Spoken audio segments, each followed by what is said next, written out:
Erev Tov, bonsoir à toutes et à tous. On se retrouve avec un cours proposé par Midreshet Yehuda Manitou et c'est donc la deuxième fois qu'on est avec Michel Gurfinkel. Vous avez été nombreux à suivre le premier volet de cette série, ou en Zoom ou en YouTube, en différé.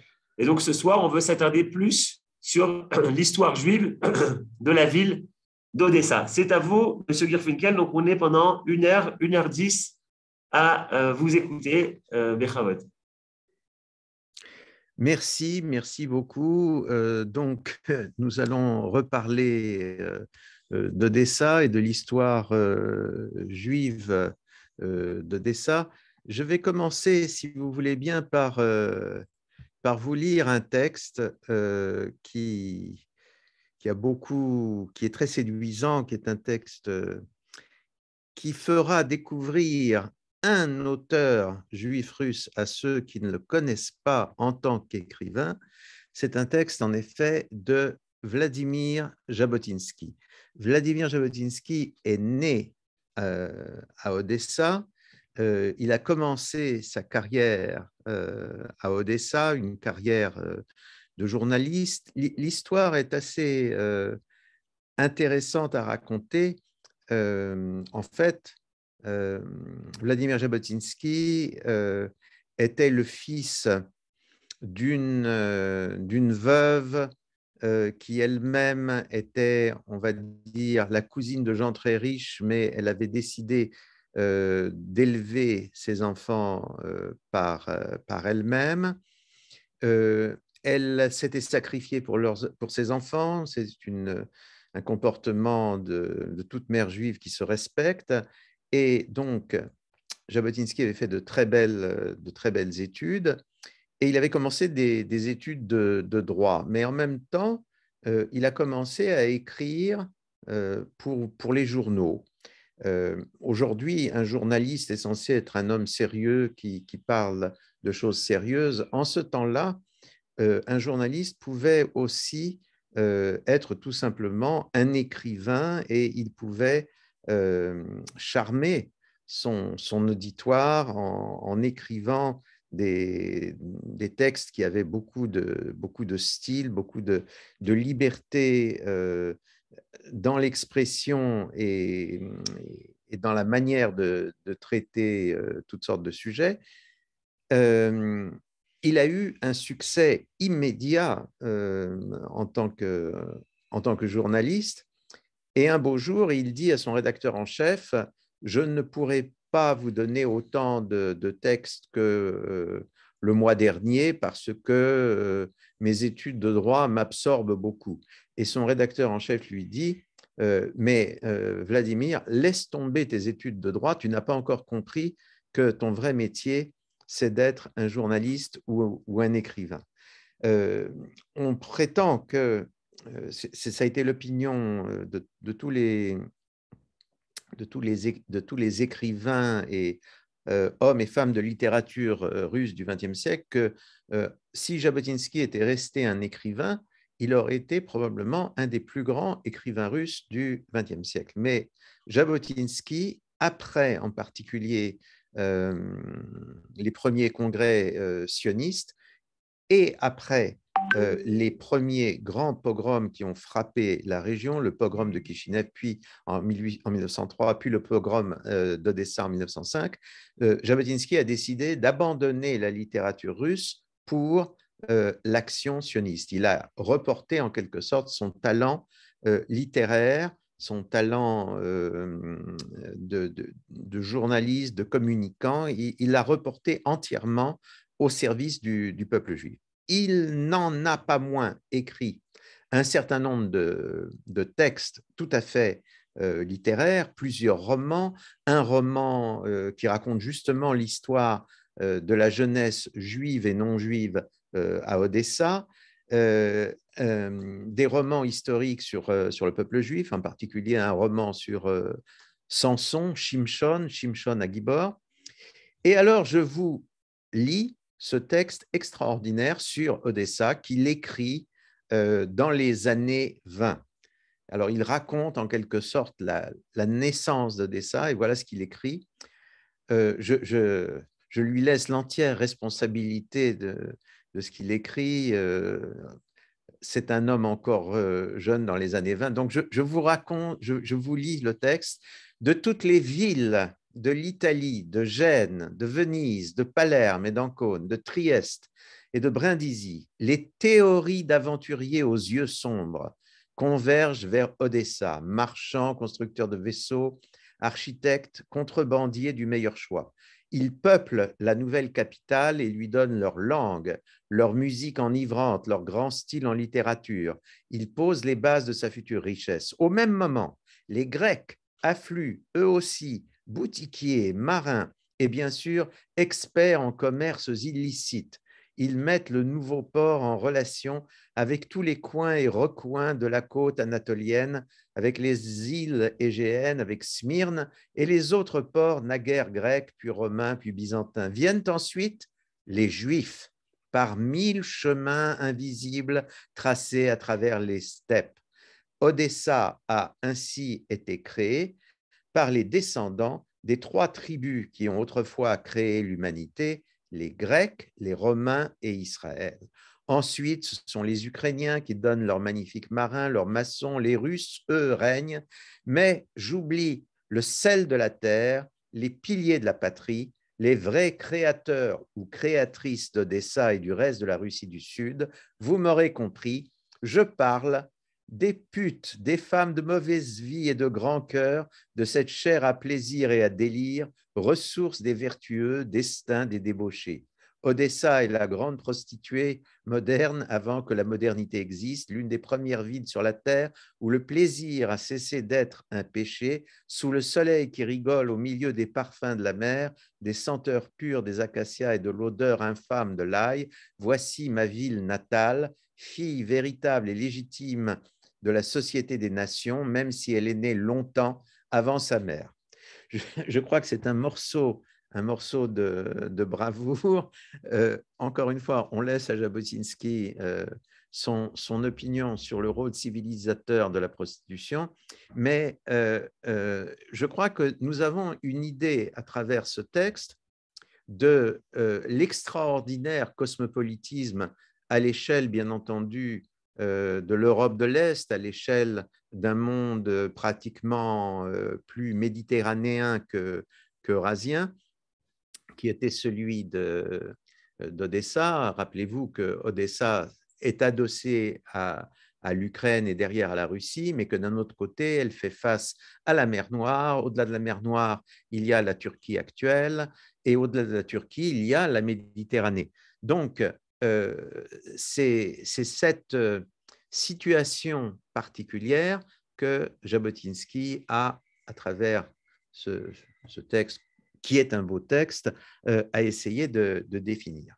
Dans le cosmopolitisme d'Odessa, les Juifs vont jouer un rôle très important, et ils vont jouer un rôle très important parce que Odessa est un des rares endroits dans l'espace russe, dans l'espace impérial russe, où les Juifs ont le droit de faire ce qu'ils veulent. Je reviens sur ce que nous avons dit lors de notre précédent entretien. Lorsque, sous Catherine II, la Russie hérite de la plus grande communauté juive du monde, elle ne sait pas exactement ce qu'elle va pouvoir en faire. Comme les dirigeants russes ont une sorte de répulsion ou de peur maladive vis-à-vis des Juifs, ils vont interdire aux Juifs de s'installer au cœur même de l'Empire. Ils vont confiner les Juifs dans ce qui était autrefois la partie de la Pologne annexée par les Russes, ce qu'on appelle en termes d'historiens la fameuse zone de résidence forcée des Juifs, qui correspond en termes d'aujourd'hui aux pays baltes, à la Biélorussie, à la moitié est de la Pologne et à la plus grande partie de l'Ukraine, avec notamment Odessa. Dans toute cette région, non seulement les Juifs sont assignés à résidence, mais ce qui est plus grave, c'est que même dans cette zone, les Juifs ont des droits extrêmement limités. Il y a beaucoup de professions qui leur sont interdites. Il y a, lorsque les universités modernes se créent en Russie, on essaiera par tous les moyens de limiter le nombre de juifs qui peuvent y accéder. Les juifs sont soumis, comme vous le savez, à des obligations militaires parfois totalement exorbitantes. Ça a été le cas pendant toute la première moitié du XXe siècle, à travers le régime, vous avez entendu sans doute parler de cela, des cantonistes, c'est-à-dire de jeunes gens, de jeunes enfants en réalité juifs qui étaient enrôlés dans l'armée russe pendant 25 ans et qui pratiquement ne pouvaient pas pratiquer leur religion pendant qu'ils étaient incorporés à l'armée russe. Il y avait enfin les violences répétées contre les Juifs qui n'ont cessé de s'aggraver et qui ont débouché sur les pogroms, les émeutes et les massacres de Juifs à grande échelle à partir notamment des années 1880. Mais Odessa est une double exception. Elle est une exception par rapport à la Russie, elle est une exception par rapport à la zone de peuplement juif.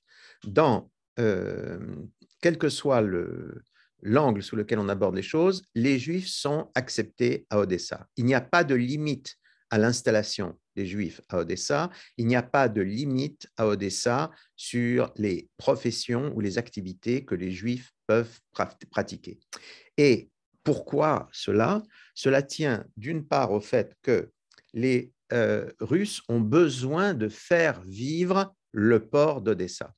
Ils ont un besoin stratégique de faire que Odessa ne soit pas simplement une espèce de petite ville ou de petit port qui va végéter. Ils ont besoin que le port se développe. Plus le port se développe et plus la mainmise de la Russie sur la côte de la mer Noire se renforce.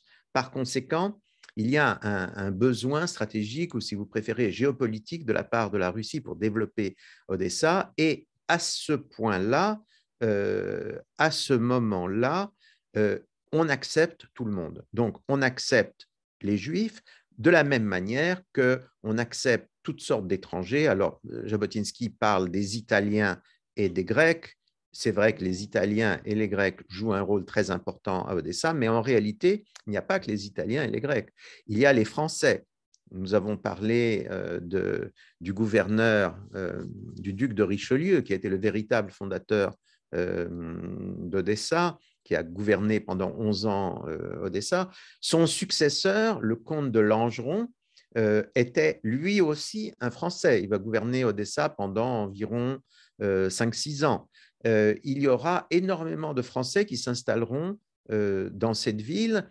Il y a des familles, des dynasties entières de Français qui exercent toutes sortes de métiers et qui continuent à avoir des liens avec la France, mais vont passer 3-4 générations à Odessa et généralement ne vont quitter cette ville que lors de la Première Guerre mondiale et lors de la révolution bolchevique. Il y aura aussi des Roumains, des Moldaves, il y aura, vous savez qu'avant il y avait les Tatars et les Turcs qui étaient musulmans, il y aura à nouveau des Turcs qui habiteront Odessa, il y aura des Polonais qui s'installeront ici parce qu'il y a beaucoup plus de liberté à la limite pour les Polonais à Odessa qu'en Pologne. Il y aura des Allemands très bien accueillis puisque les Allemands ont une réputation d'ingénieurs, d'artisans, de scientifiques de haut niveau. Odessa est une espèce de ville cosmopolite, internationale, fondée entièrement sur le mérite des personnes qui y habitent. À quoi peut-on comparer Odessa? Je vais vous proposer 2 comparaisons qui sont très audacieuses, évidemment. On peut comparer Odessa à l'Amérique.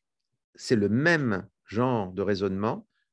Tout le monde peut s'installer et chacun peut essayer de réussir et c'est l'intérêt de tout le monde que le maximum de gens s'installent sur place. Mais une autre comparaison qui serait peut-être, qui est anachronique bien entendu, puisque c'est une comparaison avec quelque chose qui n'a existé qu'à la fin, dans la deuxième moitié du XXe siècle, au début du XXIe siècle, je crois qu'une autre comparaison, ce serait avec Hong Kong. De même que Hong Kong, nominalement colonie anglaise, a fonctionné par rapport à la Chine communiste et autoritaire comme un foyer de liberté qui rendait bien service en réalité à la Chine communiste, à la Chine continentale communiste, eh bien, de la même manière, Odessa est une espèce d'oasis de liberté qui rend service indirectement à l'Empire russe. Et ceci est une aubaine pour les Juifs qui donc, Jabotinsky parle de 1000 sentiers à travers la steppe. Je crois que c'est une image littéraire comme une autre. La réalité était beaucoup plus simple. Effectivement, de toute la zone de résidence russe, les Juifs venaient s'installer à Odessa parce qu'à Odessa, ils étaient libres. Ils étaient libres non seulement dans la ville d'Odessa, mais le fait est quand même assez intéressant. Ils pouvaient s'installer également dans les domaines agricoles que le duc de Richelieu avait créés dès les années 1800 et que les successeurs du duc de Richelieu vont continuer à créer autour d'Odessa. C'est un des rares endroits où les Juifs ont le droit de posséder la terre, de cultiver la terre, et beaucoup de Juifs se tournent vers cette activité. Ils créent des fermes, ils créent souvent des fermes, comment dire, des fermes expérimentales, innovatives. Ils ont des idées de développer la production agricole, notamment vers une forme ou une autre d'exportation, soit qu'il s'agisse d'exporter vers les grandes villes russes du Nord, soit qu'il s'agisse d'exporter vers l'étranger. Par la suite, il y a beaucoup de Juifs qui vont devenir des industriels, des grands négociants, des traders en quelque sorte du commerce des céréales qui est si important en Ukraine. Mais il y a à Odessa et autour d'Odessa quelque chose de tout à fait particulier qui se crée, c'est un judaïsme tourné vers l'agriculture. Et ça, c'est une des choses qui explique que Odessa a été un foyer aussi important du sionisme. C'est-à-dire que Odessa a été un foyer du sionisme non seulement parce que c'était une grande ville juive et une grande ville où les Juifs commençaient à avoir l'expérience de la liberté d'une façon ou d'une autre, mais ça a été également, Odessa et la région d'Odessa, c'est une région où les Juifs ont refait connaissance avec le travail de la terre. Les premières entreprises, les premières fermes de Archara, c'est-à-dire de préparation des pionniers pour le travail de la terre. Vous savez que dans le système du militantisme sioniste du début du XXe siècle, un militant sioniste va aller travailler la terre en terre d'Israël. Et donc, pour apprendre à travailler la terre, il va d'abord passer par une sorte de stage qui peut durer plusieurs mois, voire plusieurs années, dans une ferme en Russie ou en Pologne. C'est une ferme qui qui s'appelle la Archara, la préparation, et qui va lui permettre d'apprendre le métier, sinon de paysan, du moins d'agronome. Cela est très centré autour d'Odessa et explique que Odessa a été si spontanément un centre du sionisme quand le sionisme s'est développé. La population juive d'Odessa a toujours été très importante. On pense que sous Richelieu, sous le duc de Richelieu, les Juifs constituent déjà 10 à 15% de la population de la ville. Ce que l'on sait aussi, c'est qu'au fur et à mesure que la ville se développe, alors Odessa, en gros, c'est 3 à 5 000 habitants au moment où le duc de Richelieu s'installe, donc en 1803, c'est 35 000 habitants au moment où le duc de Richelieu quitte Odessa et retourne en France, donc en 1814. Donc, vous voyez le bond en avant, il y a pratiquement un décuplement de la population. C'est une indication de la réussite assez exceptionnelle de Richelieu en tant que gouverneur et en tant que créateur de ville. Et au fur et à mesure que la ville se développe, la population juive non seulement va suivre le développement de la population globale d'Odessa, mais il va s'accélérer. Alors, cette accélération, c'est-à-dire le fait que la part juive dans une population globale d'Odessa qui ne cesse de grandir, le fait que cette population juive ne cesse proportionnellement d'augmenter, elle s'explique de deux façons. Elle s'explique parce que de plus en plus de Juifs veulent s'installer à Odessa, mais elle s'explique aussi par le fait que les Juifs qui s'installent à Odessa sont comme les Juifs de l'ensemble du monde juif à cette époque. Ce sont des Juifs qui ont de grandes familles, qui ont beaucoup d'enfants, pour lesquels la famille est la valeur fondamentale. Et donc, il y a à Odessa, comme dans le reste du monde juif, et en particulier en Europe de l'Est, une véritable explosion de la population juive. Vous savez que le XXe siècle est la grande époque de développement démographique, on va dire, des populations de souche européenne. Il y a quelque chose comme un quadruplement de la population européenne tout au long du XIXe siècle, ce qui explique le transfert de population en Amérique, dans les dominions anglais et dans un certain nombre d'autres colonies. Mais il faut savoir que l'augmentation de la population juive est encore plus forte que le taux d'augmentation, de consolidation démographique des Juifs est plus important encore que celui de l'ensemble de la population européenne. Et cela est marqué, bien entendu, à Odessa comme ailleurs. Alors, on estime que à la veille de la guerre de 14, lorsque Odessa et sa banlieue atteignent pratiquement une population d'1 million d'habitants,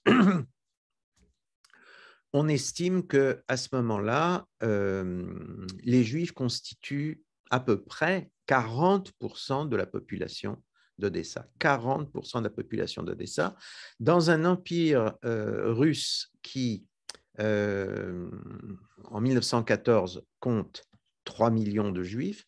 Il faut comprendre, sur ces 3 millions de Juifs, il y a l'énorme communauté, bien entendu, de Pologne, Biélorussie et Pays-Baltes, mais il y a aussi la population de ce que nous appelons aujourd'hui l'Ukraine.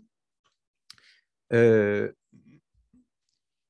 y a, si l'on considère qu'il y a environ, on va prendre un chiffre, une estimation, disons que sur 900 000 habitants d'Odessa et de sa région, je crois qu'il n'est pas exagéré de dire qu'il y a probablement au minimum 300 000 Juifs. Donc, il y a à Odessa 10% de la population juive globale de l'Empire russe en 1914. Et il faut dire que le judaïsme d'Odessa, ça va être un judaïsme particulier. Ça va être un judaïsme particulier parce que, justement, il y a cette atmosphère très particulière par rapport à l'Empire russe, mais on peut dire aussi par rapport au reste du monde juif, cette atmosphère particulière qui existe à Odessa. C'est un endroit où les Juifs, finalement, peuvent se réaliser en tant que Juifs et effectivement, ils sont très heureux de pouvoir se réaliser en tant que Juifs.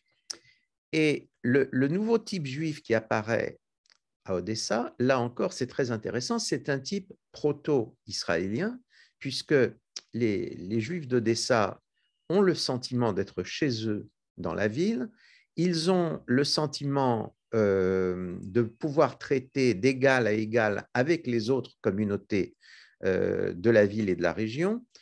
Comme ils ont de bonnes relations pendant la plus grande partie du XIXe siècle avec les gouverneurs successifs ils ont le sentiment de participer en quelque sorte au pouvoir politique local. Ils développent donc une attitude vis-à-vis de la société en général et vis-à-vis du destin juif qui est très différente de ce que l'on peut connaître ailleurs. Il est certain aussi que Odessa, c'est une ville de modernité, c'est une ville de modernité absolue par rapport à tout ce qui existe dans l'Empire russe et dans une bonne partie de l'Europe.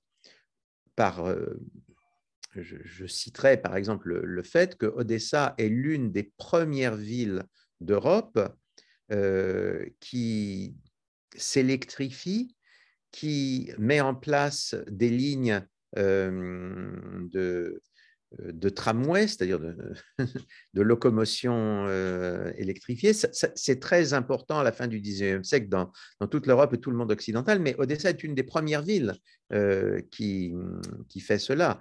C'est une ville qui, dès 1865, est reliée par le chemin de fer à l'ensemble de l'Europe. C'est une ville qui, avec l'ouverture du canal de Suez en 1969, c'est une ville qui entre en communication directe avec l'océan Indien, avec l'Extrême-Orient. C'est une ville mondiale qui se crée et c'est une ville totalement moderne. Elle est moderne depuis le plan urbanistique mis en place par Richelieu. Elle ne cesse de se moderniser, elle ne cesse en quelque sorte d'attraper au vol les innovations technologiques qui marquent le 19e siècle et le début du 20e siècle. Et les Juifs suivent le mouvement. Les Juifs suivent le mouvement. La modernité, ils vivent dedans. Alors, il y a une question que l'on peut se poser. Est-ce que les Juifs maintiennent un judaïsme traditionnel à Odessa ou bien est-ce qu'ils s'écartent du judaïsme traditionnel? Dans la littérature juive de l'époque, dans la littérature yiddish, par exemple, on présente souvent Odessa comme une sorte de ville où une sorte de ville casino où n'importe quoi peut se faire, où tout peut se faire, et où la moralité est souvent assez discutable. Quand vous lisez, par exemple, certaines nouvelles de Shalom Aleichem, le célèbre humoriste juif Shalom Aleichem, Odessa est présentée comme la ville de la bourse, des agioteurs et d'un mode de vie hédoniste très éloigné du judaïsme traditionnel. Voilà l'image qui souvent a été fabriquée autour d'Odessa et il est certain que, par exemple, une grande bourgeoisie juive russifiée, laïcisée, s'est développée peu à peu à Odessa, comme elle va se développer d'ailleurs dans la plupart des autres grandes villes de l'Empire russe. Mais je crois que ce serait tout à fait erroné de considérer qu'Odessa est seulement une ville d'assimilation et de déjudaïsation. C'est le contraire qui se passe. En tant que ville moderne, Odessa est une ville où les Juifs traditionnels, en réalité, ont beaucoup de facilité à reconstituer leur mode de vie et à reconstituer leur mode de vie de manière plus libre, on va dire, qu'ailleurs. Alors que, par exemple, les chassidim sont souvent considérés comme des Juifs arriérés dans les grandes villes russes et aussi dans les grandes villes autrichiennes ou allemandes. À Odessa, les Juifs chassidiques n'ont pas de problème à mener finalement l'existence qu'ils veulent et finalement à se moderniser, notamment sur le plan économique, à entrer dans des branches économiques qui n'étaient pas habituellement les leurs jusque-là. Il y a donc deux judaïsmes qui vont se développer simultanément à Odessa, un judaïsme moderniste, effectivement libre penseur, effectivement de plus en plus libéral en matière religieuse, en matière d'observance religieuse, mais vous allez avoir en même temps un judaïsme traditionnel qui va se développer également à Odessa. Il y a de grandes familles juives riches et traditionnelles et fidèles à la Torah qui existent à Odessa. Et la beauté sur le plan du judaïsme de la civilisation d'Odessa, c'est que ces deux judaïsmes vont vivre ensemble, vont s'influencer mutuellement. Et cela aboutira au fait que Odessa, c'est un grand bastion de la renaissance culturelle et éducative juive qui marque le 19e siècle. La plupart des réseaux scolaires qui se sont développés dans l'Empire russe, comme le réseau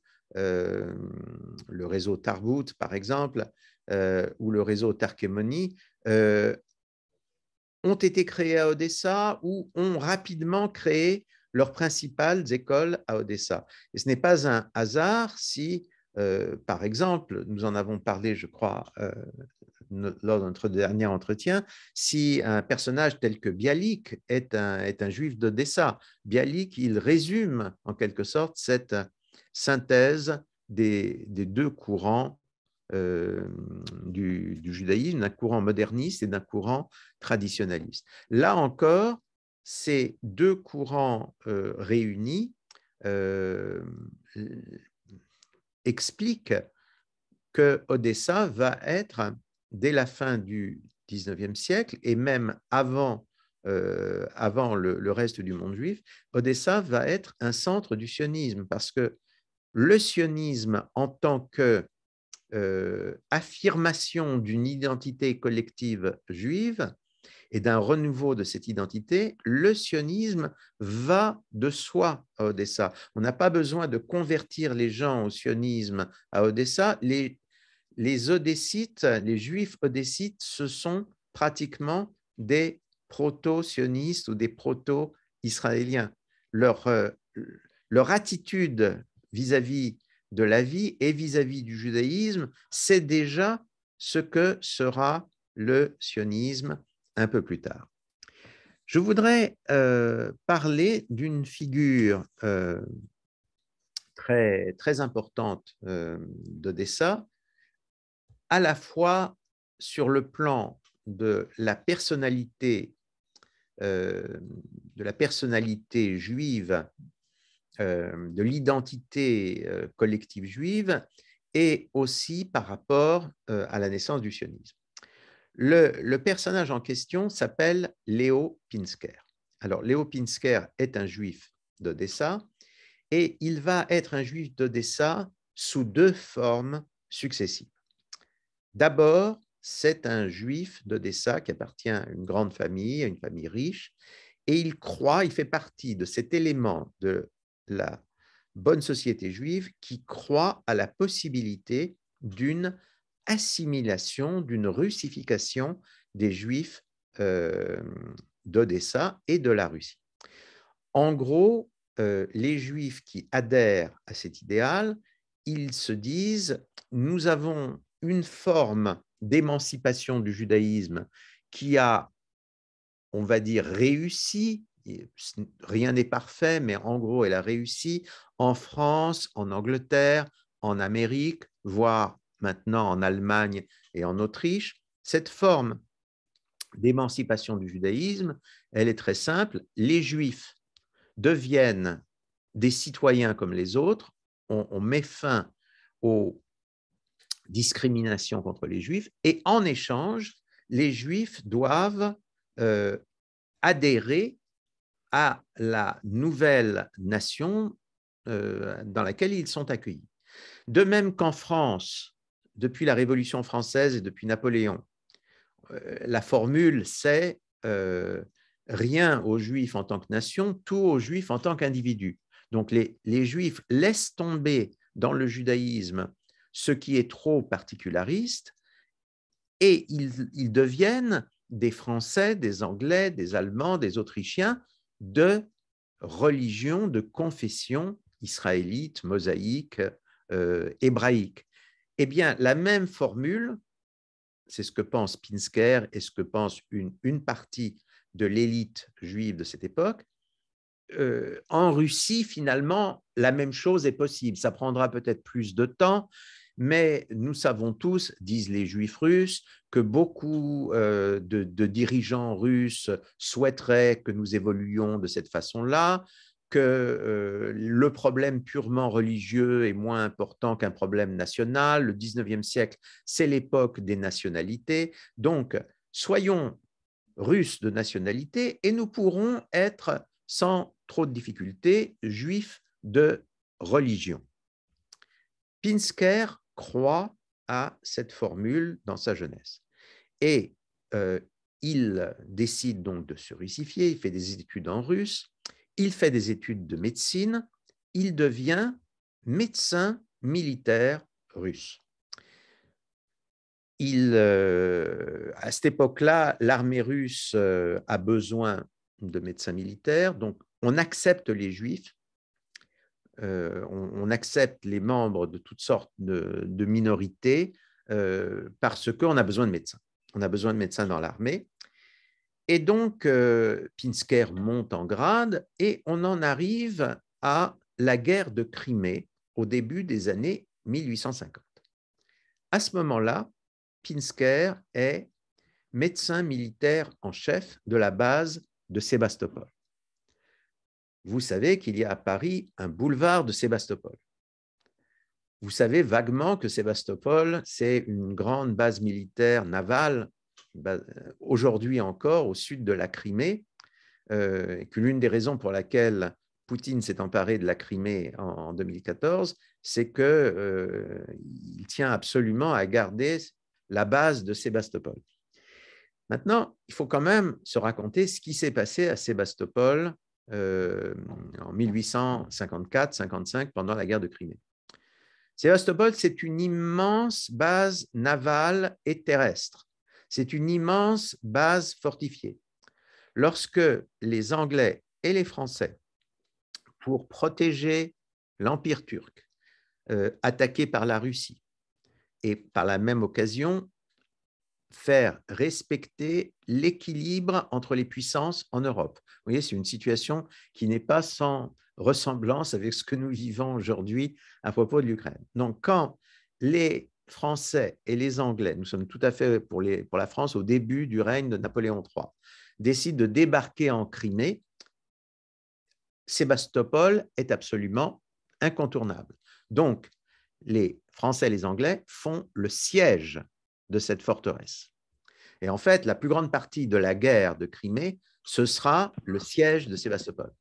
Ce siège de Sébastopol, c'est un siège meurtrier en soi, mais surtout, quand vous avez de très grands nombres de soldats, et j'ajouterais de très grands nombres de chevaux, qui sont réunis dans des espaces relativement limités, dans des conditions d'hygiène humaine et d'hygiène animale qui laissent à désirer. Eh bien, vous avez évidemment des maladies infectieuses, vous avez évidemment des épidémies, vous avez évidemment des pandémies qui se développent. Et en fait, la guerre de Crimée a tué plus de soldats, de combattants et même de civils pour des raisons sanitaires que pour des raisons militaires. Il y a eu beaucoup de morts sur le plan militaire. La guerre, à ce moment-là, est une boucherie épouvantable. Elle va rester une boucherie pendant jusqu'à la Deuxième Guerre mondiale en ce qui concerne l'Europe. Mais c'est surtout une épreuve terrible pour les uns et les autres du point de vue sanitaire et du point de vue épidémiologique. Or, il se trouve que Pinsker va être le grand organisateur de de la riposte sanitaire dans le camp retranché de Sébastopol. Il va se montrer très grand organisateur, il va se montrer homme de cœur et de dévouement.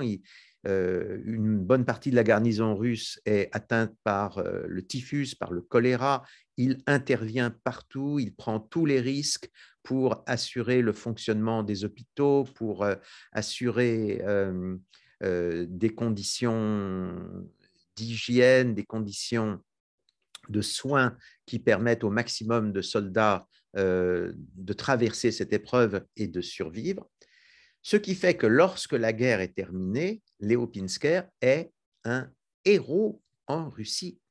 Il est un héros en Russie, le tsar le décore, on lui donne le titre, le grade le plus élevé dans l'armée russe pour les médecins militaires. Il est totalement admis dans la plus haute élite juive. Et de fait,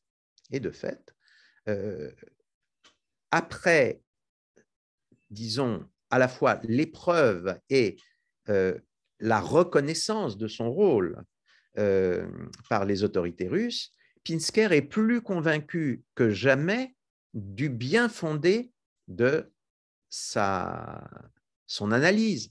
C'est en devenant russe que les Juifs vont pouvoir enfin obtenir tous les droits en Russie, être acceptés par le gouvernement russe. Il va, à ce titre, accepter la présidence d'une association pour le développement de la culture et de la science parmi les Juifs. Quand vous êtes un Juif religieux, vous appelez ça l'association pour éloigner les Juifs de la Torah. C'est comme ça que les Juifs religieux appellent à ce moment cette association. Mais du point de vue de Pinsker, c'est une association pour que les Juifs puissent s'intégrer totalement dans la société russe et par conséquent être acceptés dans la société russe. En 1880, au début des années 1880, il y a une série de pogroms, comme vous savez, qui suivent l'assassinat en 1881 du tsar Alexandre II. Les Russes, le pouvoir russe et le nouveau tsar Alexandre III cherchent un bouc émissaire. Le bouc émissaire, ce sont les Juifs. Donc, le pouvoir russe, la police, tolère les pogroms ou carrément encourage les pogroms. Et les pogroms ont lieu dans tout l'Empire russe et particulièrement dans ce qu'on appelle à l'époque la Russie du Sud, c'est-à-dire l'Ukraine. À la suite de ces pogroms qui déclenchent une vague d'émigration sans précédent vers l'Amérique, je crois qu'à la suite de ces pogroms, en 10 ans, il y a 1 million de Juifs qui quittent l'Empire russe et qui s'installent en Amérique. C'est la plus grande vague d'émigration juive que l'on connaît avant celle qui marque la création et le développement de l'État d'Israël. Pinsker est sous le choc. Il est sous le choc et il est le président de l'association pour le développement de la culture et de la science chez les Juifs. Il convoque l'Assemblée générale de cette association. Donc, c'est une association qui regroupe toutes sortes de Juifs comme lui, de Juifs riches, intégrés, etc. Et il dit, je vous ai convoqué pour que nous dissolvions notre association. Notre association n'a plus de sens. Nous devons reconnaître que nous nous sommes trompés. Nous devons reconnaître que nous avons beau être des Russes loyaux, les Russes ne veulent pas nous accepter. Et donc, il faut que le peuple juif prenne en main son destin autrement et qu'il se crée sa propre patrie. Et joignant à ce geste très spectaculaire, n'est-ce pas, appelé cette association à l'autodissolution, joignant à ce geste un effort plus théorique, il écrit un livre extraordinaire qui s'appelle Auto-émancipation, qui est le véritable acte de naissance du sionisme politique, le vrai manifeste fondateur du sionisme politique, ce n'est pas l'État juif de Herzl, c'est une quinzaine d'années plus tôt, auto-émancipation de Pinsker. La seule différence qu'il y a entre Pinsker et Herzl, c'est que Pinsker dit il faut que nous nous créions notre patrie, mais il ne sait pas très bien comment faire. Il dit simplement nous devons nous orienter vers cette solution. Herzl, quelques années plus tard, il aura l'idée de créer une association internationale qui va devenir l'organisation sioniste pour promouvoir la création en Palestine, une terre qui est encore ottomane, d'un foyer national juif ayant vocation d'État. On passe donc de l'idée fondamentale de la création d'un État juif aux moyens de le créer.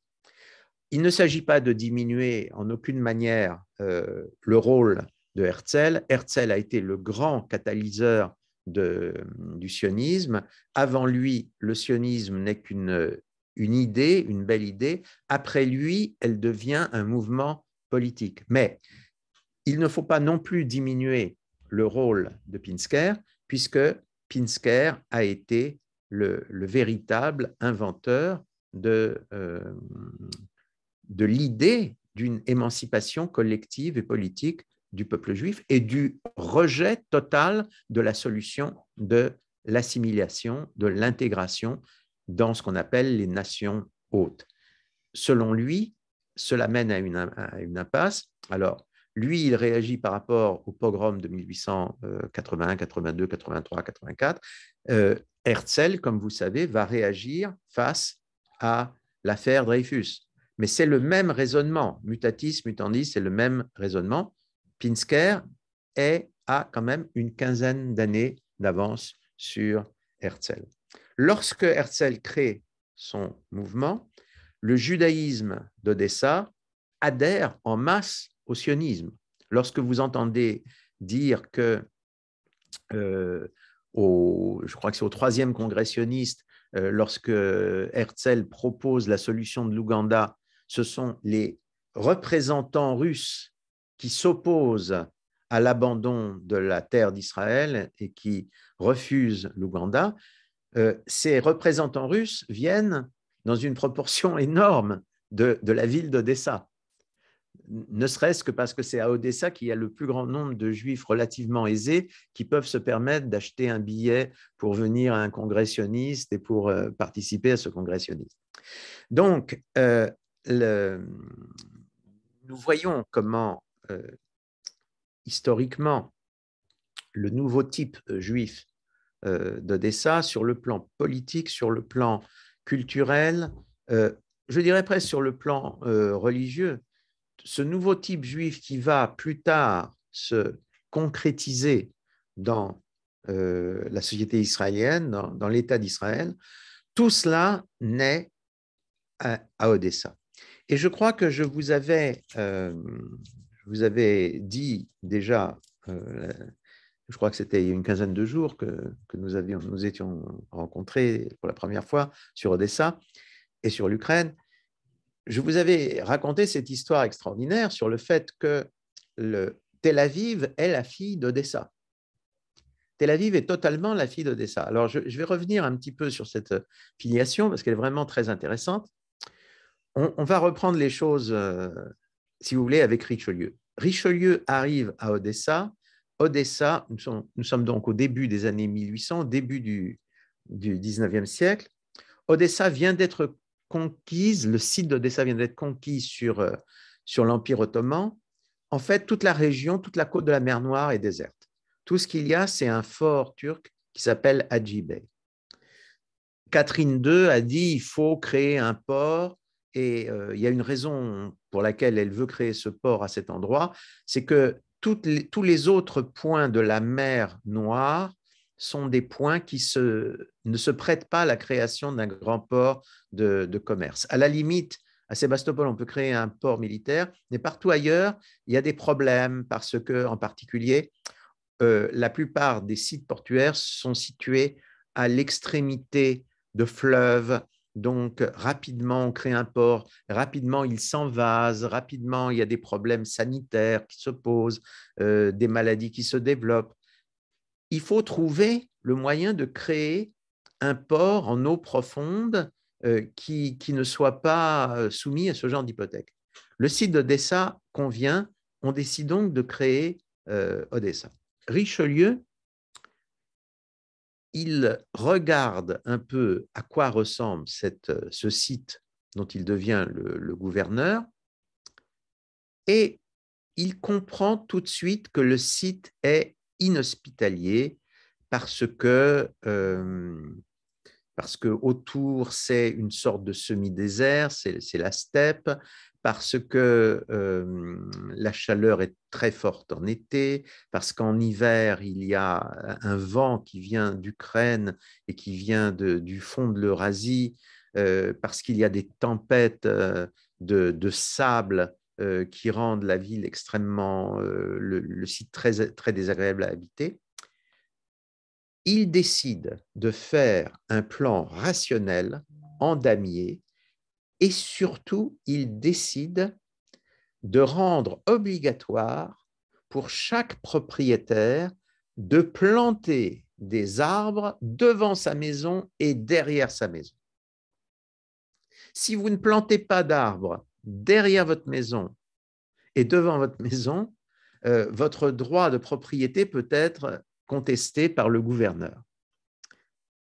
Et ce qui va se passer, c'est qu'il est gouverneur pendant 11 ans. En 11 ans, cette ville construite dans le sable et battue par le vent, cette ville va se transformer en oasis. Il va y avoir des arbres et des jardins partout. Le modèle d'une cité moderne, géométrique, mais en même temps avec des arbres et des fleurs partout, donc d'une cité où le sol va être stabilisé, où le vent va être coupé par les arbres, où les arbres vont assurer une purification constante de l'air. Richelieu est un amateur d'horticulture. Il est très, très fort en horticulture. Il fait venir, il choisit personnellement les essences d'arbres qu'il ordonne de planter à Odessa. Odessa est une ville unique sur la mer Noire à cause du développement extraordinaire de ses jardins et des forêts et bosquets qui entourent la ville.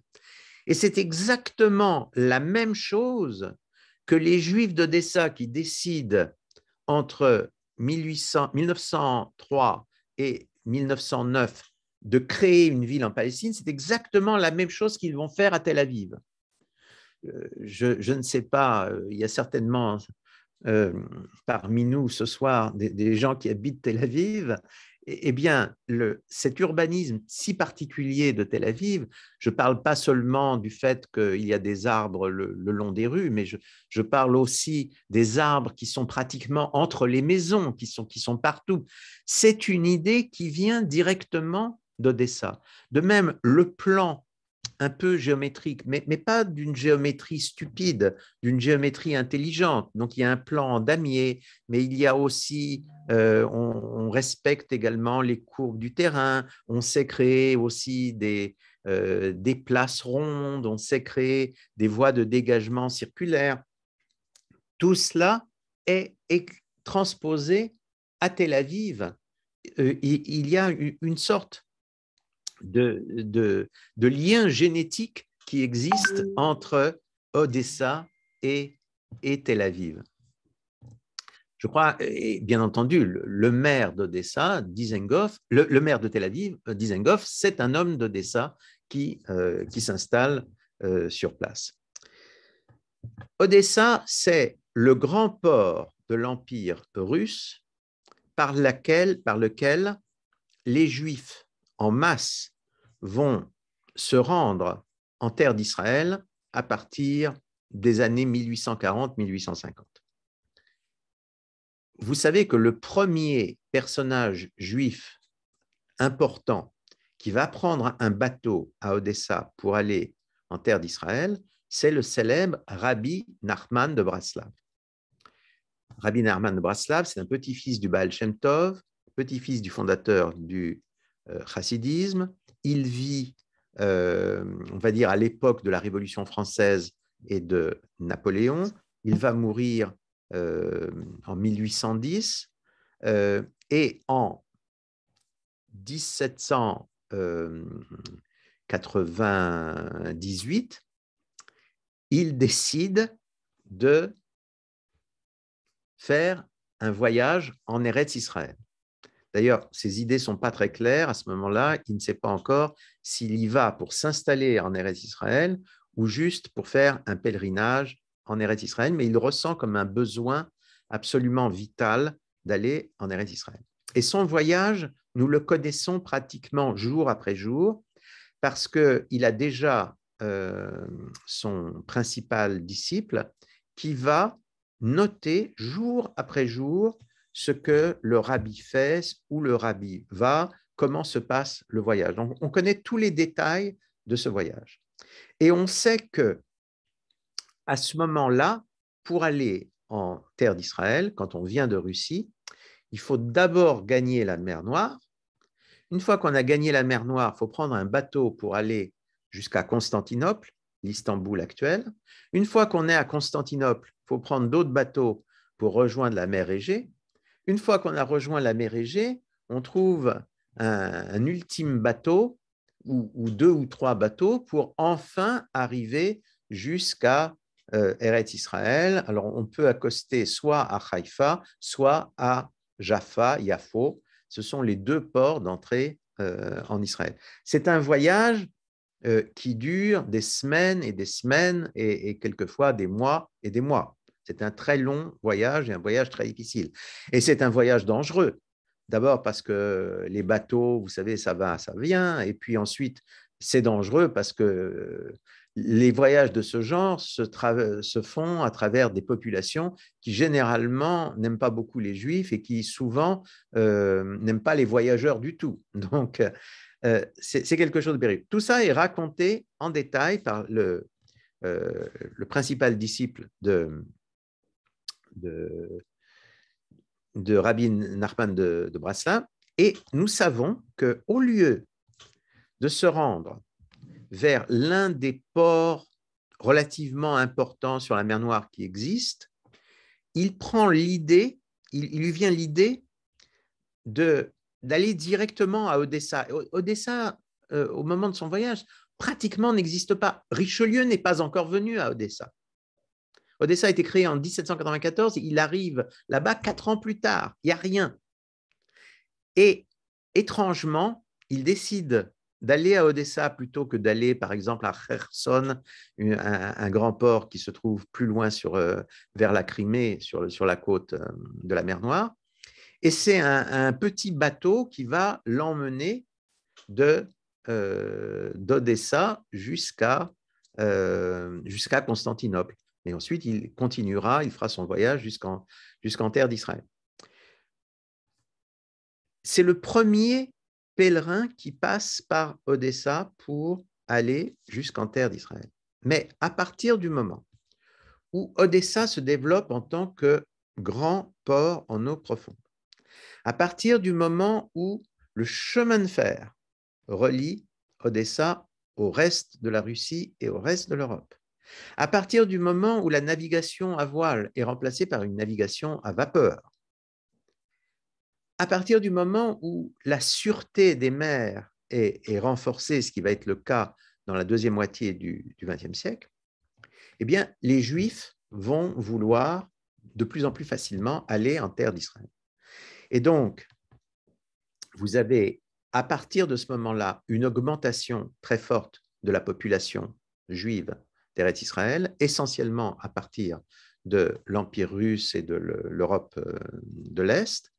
Vous avez une augmentation exponentielle de la population ashkénaze à Jérusalem, alors que jusque vers 1800 environ, la population séfarade était encore prédominante.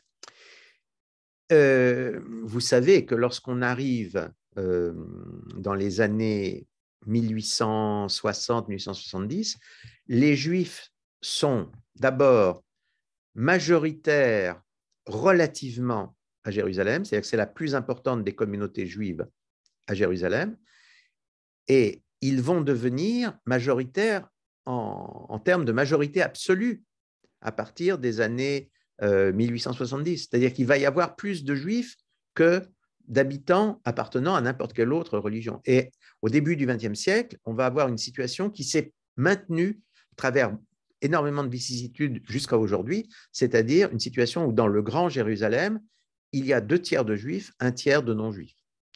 Et cette situation date de la fin du XIXe siècle. Et elle ne s'explique pas sans l'immigration constante qui vient de Russie, de l'espace russe, et sans Odessa.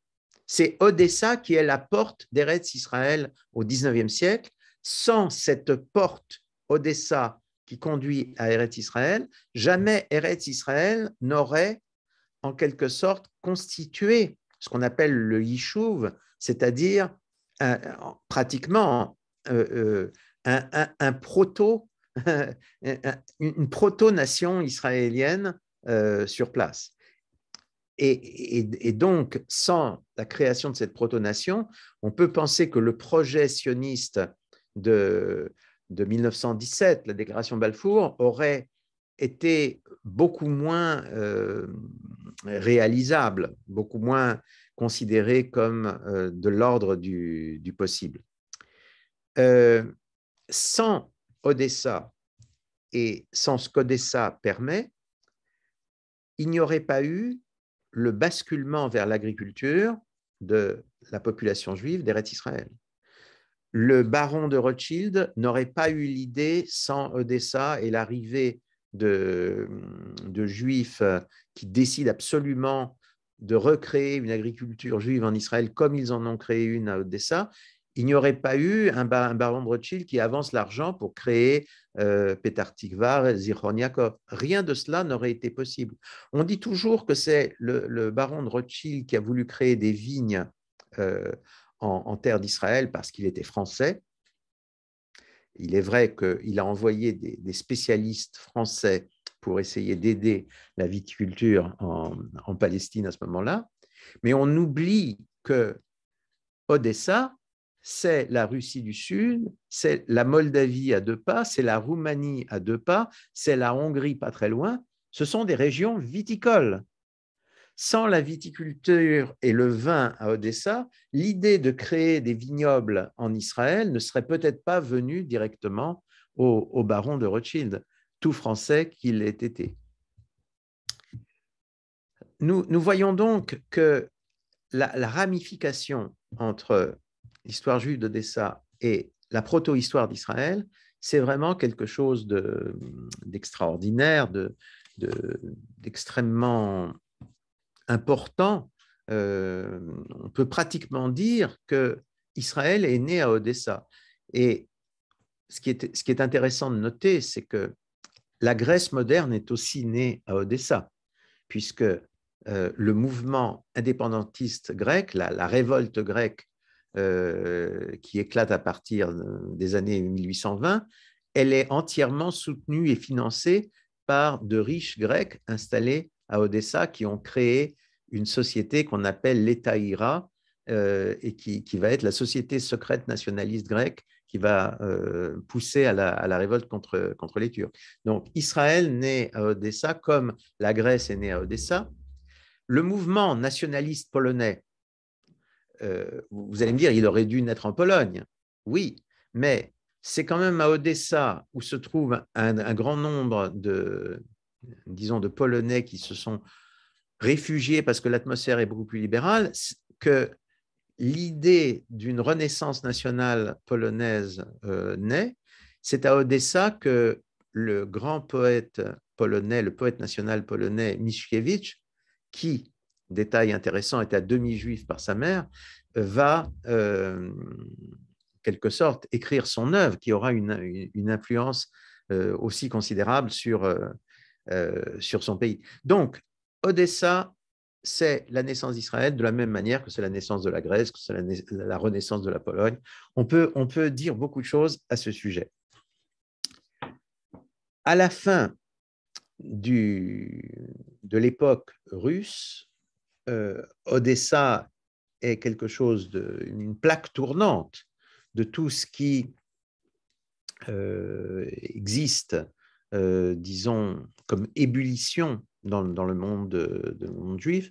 Si les bateaux emmènent les Juifs vers Israël, il faut dire aussi qu'ils emmènent, les mêmes bateaux vont aller vers la Méditerranée, vont aller vers la France et vont aller vers l'Amérique. Une partie de l'émigration juive de Russie va transiter par Odessa vers l'Amérique au même moment. Mais vous savez, Rabbi Nachman de Brassard, dont je parlais il y a une minute, disait « Quelle que soit la direction dans laquelle je marche toujours dans la direction de Jérusalem. » Et on peut dire qu'il y a beaucoup de Juifs au XIXe siècle, au début du XXe siècle, qui vont en Amérique, en Argentine ou en Australie, mais en réalité, ils vont en Israël. C'est-à-dire, dès qu'ils s'installent à New York, dès qu'ils s'installent à Buenos Aires, dès qu'ils s'installent en Afrique du Sud, la première chose qu'ils créent, c'est une organisation sioniste locale.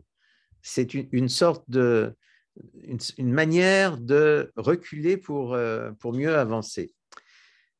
Et tout cela, souvent, transite par Odessa. La guerre de 14 est une catastrophe pour Odessa comme pour l'ensemble de l'Empire russe et pour l'ensemble de l'Europe. Mais disons que cette catastrophe va atteindre des dimensions absolument vertigineuses, puisque non seulement il va y avoir la guerre, ces destructions, ces pertes en vie humaine tout à fait énormes, mais il va y avoir derrière la guerre, la révolution, la guerre civile, les pogroms. Donc, une série de cataclysmes qui vont engouffrer le peuple juif, qui vont engouffrer l'ensemble de l'Ukraine ou de la Russie, mais qui vont engouffrer également le peuple juif. Je donne simplement quelques chiffres, il faut quand même se souvenir de ça. On pense que entre 1917 et 1922, pendant 5 ans, les 5 années de la Révolution et des guerres civiles, on pense que 200 000 Juifs ont été assassinés dans des pogroms divers dans la région. 200 000 Juifs. Il faut relire le livre extraordinaire de Albert Londres, Le Juif errant est arrivé. Je ne sais pas si vous avez eu la possibilité de le lire. Si vous n'avez pas eu la possibilité de le lire, relisez-le. C'est le meilleur reportage et d'une certaine manière la meilleure défense et illustration de la naissance d'Israël qu'on peut imaginer. Mais ce livre vous parle des pogroms. Ce n'est pas encore la Shoah, mais c'est déjà les pogroms. Et les pogroms, ce sont vraiment des destructions humaines absolument effarantes. Et Odessa est étranglée par la guerre, la révolution et la guerre civile. Étranglée.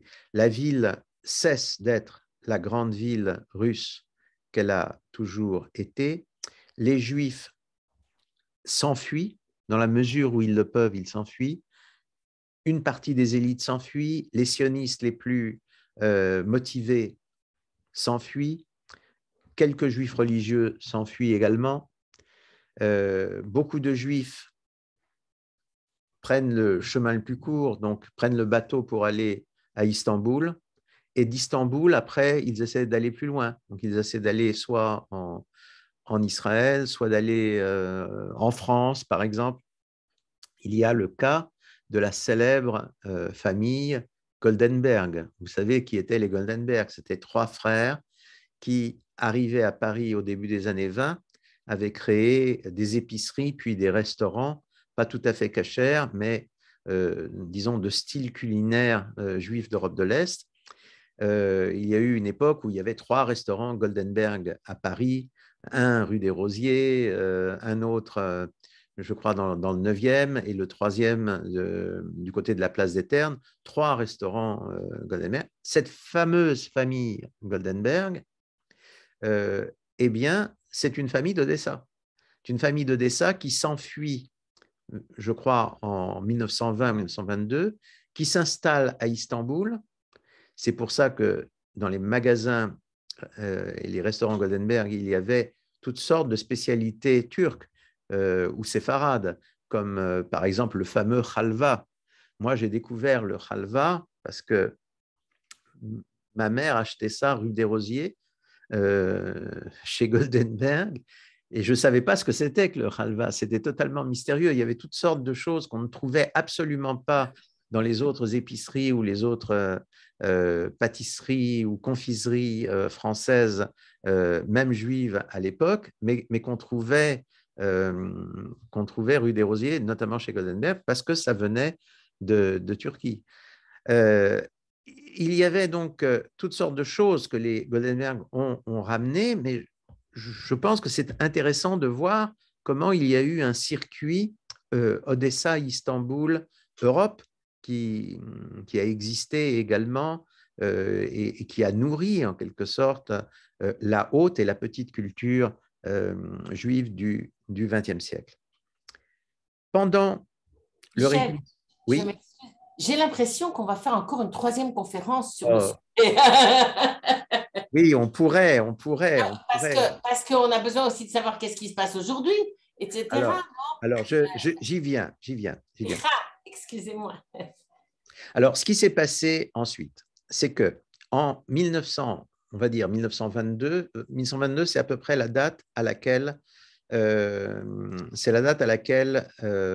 on ne peut plus quitter Odessa. Jusqu'en 1922, Odessa est un des endroits en Russie soviétique par lesquels on peut encore quitter. On peut quitter la Russie, on peut encore gagner l'Europe ou la Palestine. À partir de 1922, on ne peut plus s'en aller. L'un des derniers bateaux qui va quitter la Russie, c'est ce qu'on appelle le bateau des intellectuels. Les Russes décident, les bolcheviks plus exactement, décident d'expulser de Russie plusieurs centaines d'intellectuels hostiles au régime. Ce sont des écrivains, des philosophes, il y a aussi des scientifiques, sottement, que le régime décide d'expulser. Il y aura en fait plusieurs bateaux, mais le plus célèbre de ces bateaux va quitter le port d'Odessa. Il y a un certain nombre de grands intellectuels russes qui quittent cette ville en 1922. À partir de là, on ne peut plus quitter Odessa. Donc Odessa est une ville où il y a beaucoup de juifs.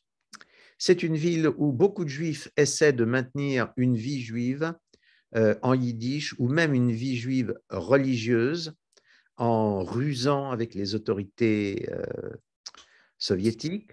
Dans la mémoire des juifs religieux, les ennemis les plus acharnés du judaïsme à cette époque sous le régime soviétique, ce ne sont pas les non-juifs, mais ce sont les juifs communistes, ceux qu'on appelle la Yevsektia, qui sont des fanatiques à leur manière et qui essaient absolument d'éradiquer le judaïsme en tant que religion ou en tant que culture nationale.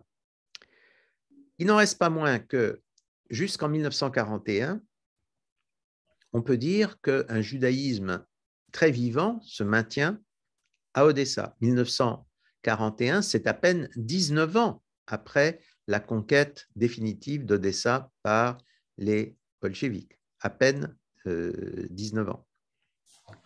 1941, l'Allemagne attaque la Russie et une armée germano-roumaine envahit l'Ukraine du Sud et se dirige vers Odessa. Alors la situation à ce moment-là est la suivante. Il ne peut pas s'arrêter, mais c'est passionnant. Les gens ne s'en vont pas. Vous avez la situation suivante à ce moment-là. D'abord, énormément de Juifs ne sont pas à Odessa parce qu'ils ont été mobilisés pour l'effort de guerre. Tous les jeunes hommes et une partie des jeunes femmes sont mobilisés dans l'armée rouge.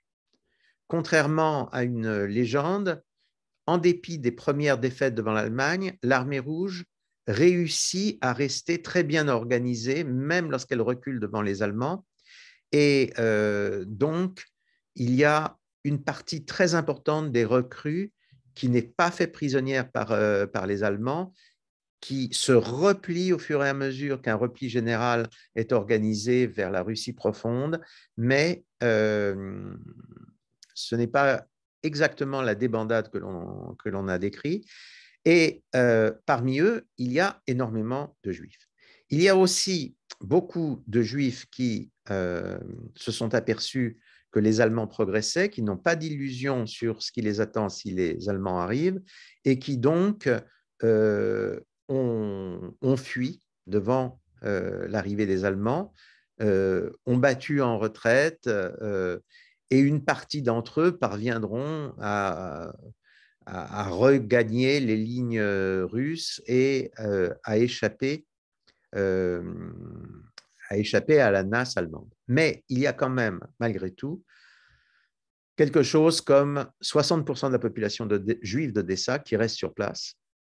Et cette population va être assassinée en quelques semaines à peine par les Allemands et surtout par ce qu'il faut bien appeler les supplétifs roumains, dans des conditions de barbarie et de sadisme absolument épouvantables.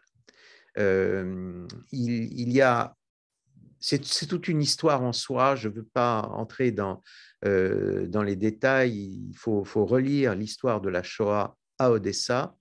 L'histoire de la Shoah à Odessa ne dure que quelques semaines. Pendant quelques semaines, les occupants tuent d'abord beaucoup de Juifs en entrant dans la ville, ensuite parquent les Juifs qu'ils n'ont pas tués dans des camps situés à la proximité, à la périphérie de la ville. Et là, les Juifs meurent de maladie ou sont brûlés vifs dans des espèces de brasiers gigantesques. Vous voyez, on parle des fours crématoires. Voilà une autre manière de tuer les Juifs. On ne les tue même pas en les abattant par balles. On va réunir les Juifs dans des hangars, par exemple. On va réunir plusieurs milliers de personnes à la fois et on y met le feu. Voilà le type de Shoah qui va se pratiquer à Odessa et autour d'Odessa. Odessa est reconquise début de 1944. Une partie de la population juive revient sur place. Évidemment, tout le monde est épouvanté par l'ampleur des pertes, l'ampleur des assassinats, l'atrocité des assassinats. Dans le fameux livre noir que les soviétiques rédigent à partir des témoignages divers, des témoignages de survivants, mais des témoignages aussi d'autres témoins. Donc, c'est le fameux livre noir sur la persécution des Juifs soviétiques par les nazis.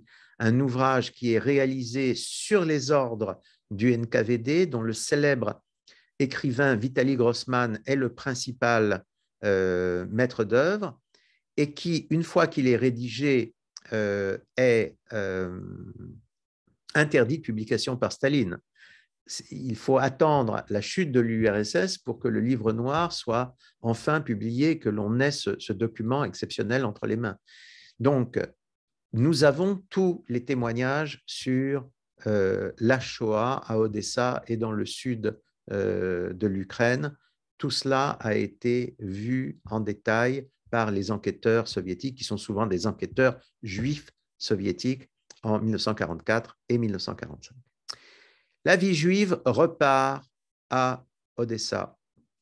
Une vie juive très intense, tellement intense que lorsque des liens divers sont renoués avec les Juifs soviétiques, vous savez, par le biais de visiteurs qui essaient de sont de soi-disant touristes qui, en fait, ont pour mission de prendre contact avec les Juifs soviétiques, de leur transmettre des livres, de leur transmettre des disques, de leur transmettre toute chose qui peut permettre, des objets religieux, toute chose qui peut permettre aux Juifs d'Union soviétique de renouer avec le judaïsme.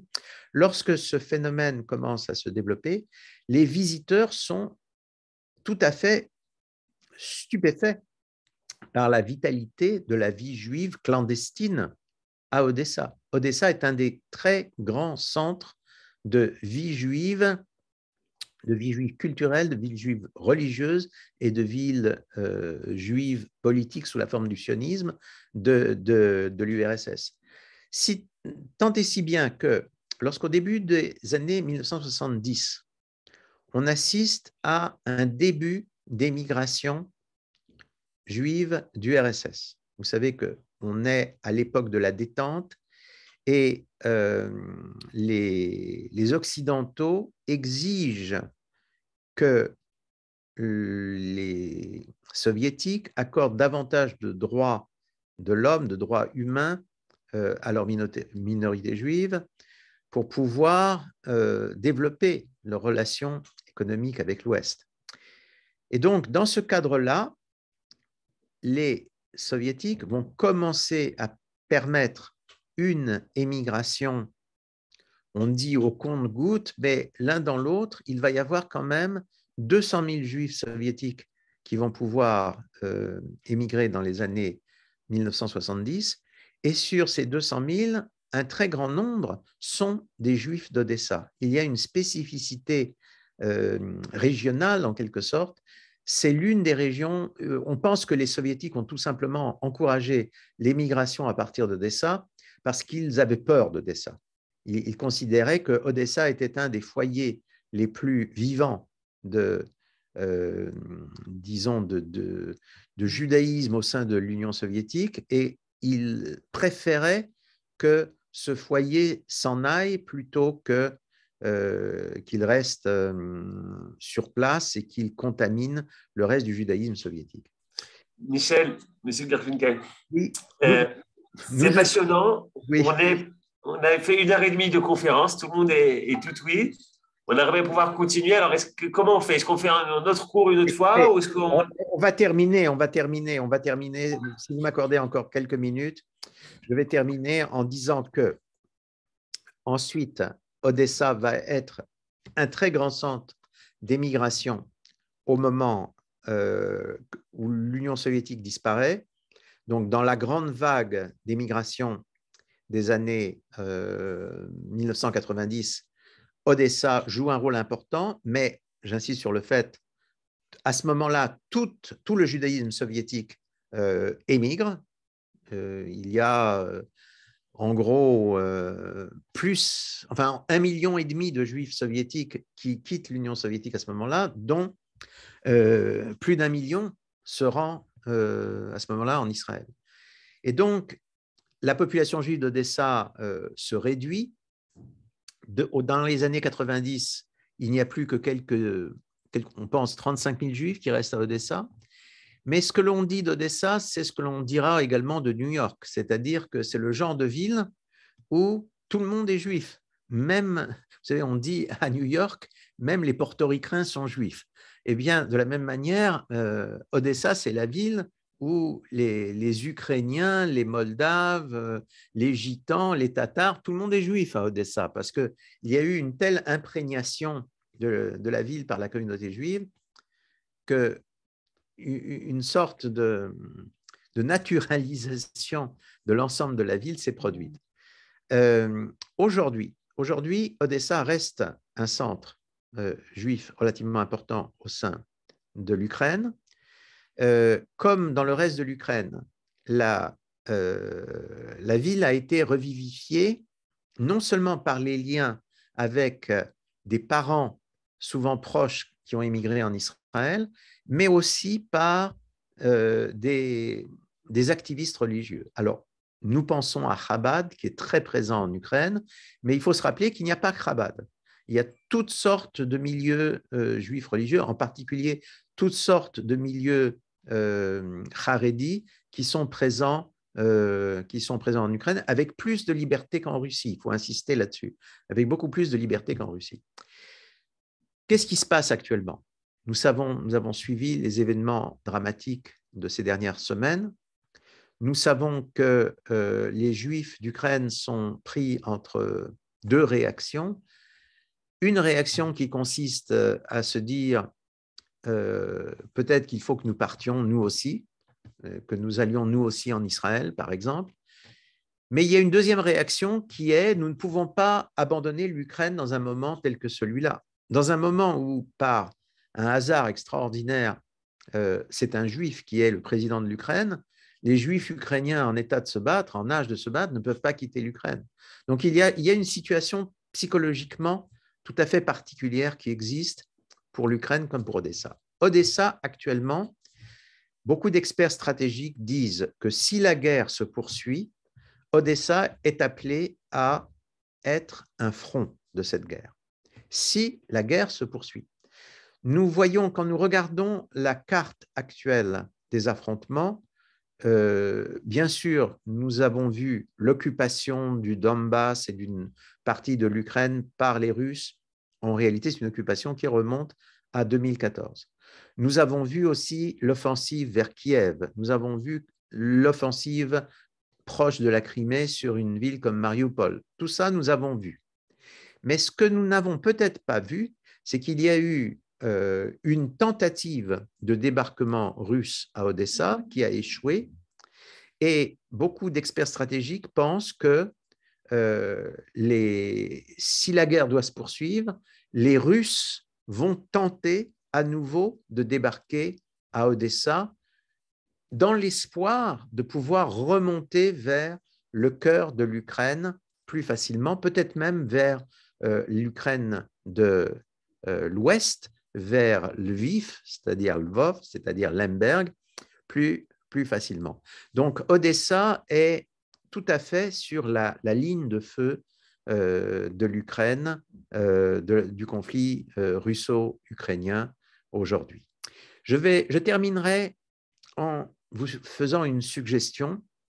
Je ne sais pas si vous recevez Arte en Israël, par exemple, mais actuellement, je sais qu'en France, sur Arte, on peut voir la fameuse série télévisée qui a lancé Zelensky. C'est une série télévisée qui a, je crois, 10 ans, où Zelensky, qui n'était qu'un acteur à l'époque, joue le rôle d'un kidam ukrainien un homme tout à fait, je veux dire, quelconque, qui devient du jour au lendemain le président de l'Ukraine.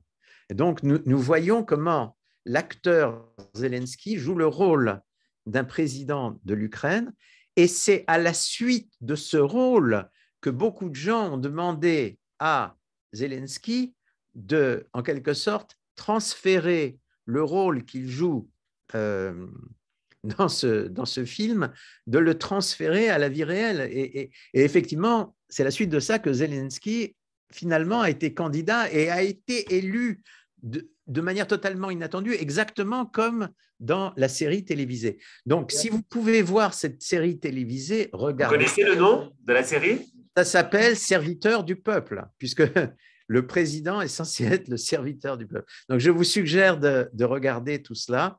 Et j'ajouterai une dernière chose, c'est qu'il y a quelque chose dans Zelensky qui est ukrainien peut-être, mais certainement qui fait penser à Odessa. La forme, disons, la forme très particulière d'humour juif ukrainien que l'on sent à travers Zelensky, c'est Odessa, c'est le bouillon culturel d'Odessa. Voilà, j'espère que je vous aurai donné quelques idées sur le rôle exceptionnel de cette ville dans le destin collectif du peuple juif. Bien entendu, nous souhaitons que cette guerre s'arrête, qu'elle finisse dans de bonnes et heureuses circonstances. Nous souhaitons que les conséquences globales pour le peuple juif et pour Israël, quelles qu'elles soient les meilleures conséquences possibles. Je vous remercie de votre patience et de votre attention. Voilà. Formidable, merci beaucoup. Voilà.